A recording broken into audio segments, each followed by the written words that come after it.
So always worth mentioning, again, Cranswick Crown Chicken Managers, Garth, Scott and Deborah, Tricky Ricky Martin.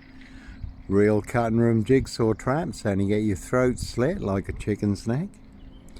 Monster lies did cost me my job on nights, then on days, led to my suspension.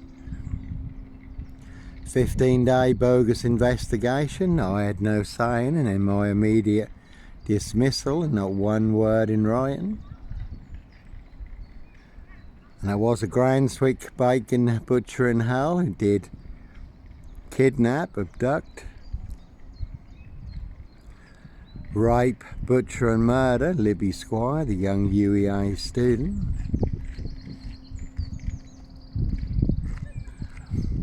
Like when Pink says, when you're surrounded by big wig know-alls, knob stickhead hags, liars and evil clowns, I'll certainly disappear before they come for me.